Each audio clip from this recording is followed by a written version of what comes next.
stretch of the season, 27-11.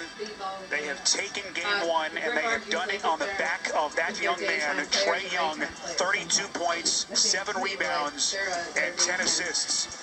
For Greg Anthony, our producer Sean Gerchikov, Trae Young interview? What the?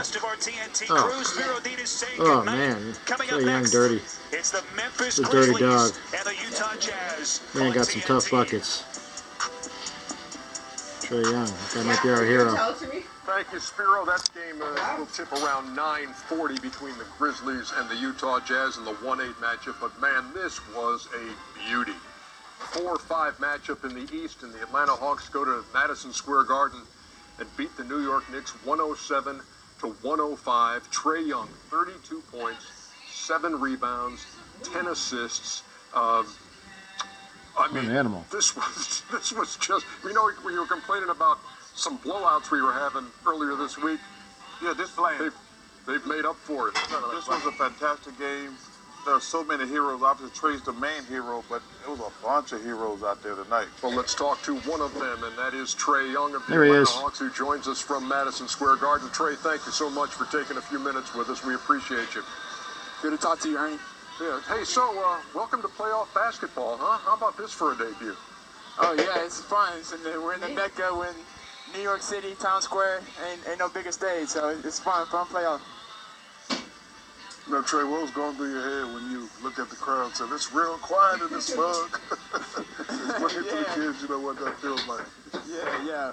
Good question, Shaq. I think it was, I mean, you know, you've been in the biggest stages. I mean, when you're, in the zone and everybody's chanting F you.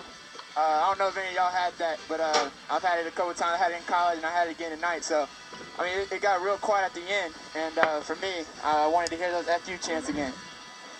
You know, Trae, you guys, one of the youngest teams in the NBA. Did any of the veteran guys or your coach talk to you about, like, hey, there's a different level of intensity going into the playoffs? Yeah, of course. Especially with guys like Lou Will, Gallo, guys that have been in the playoffs, guys that have, had success in the playoffs. We, as young guys in our first experience here, we've been leaning on them a lot, and they've helped us a lot. Trae, you know, in March, things look dismal. And then all of a sudden, there's a coaching change, there's a rejuvenation, and then there's Nate McMillan. What was the turning point that made you guys go from, 9 to 10 games under 500 to a team that's now a game win in that first playoff debut? Yeah, great question, Kenny. I think for us, it's just the belief in each other. Coach Mack has done a great job in putting belief in encouragement, encouraging guys to be confident, and I think that's what really turned it. Everybody's playing with confidence on our team, and it's showing, and we're having fun.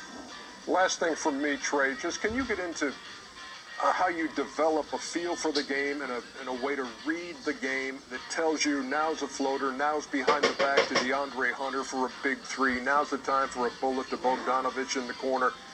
How does that all work for a young player in the league? It's a feel for it.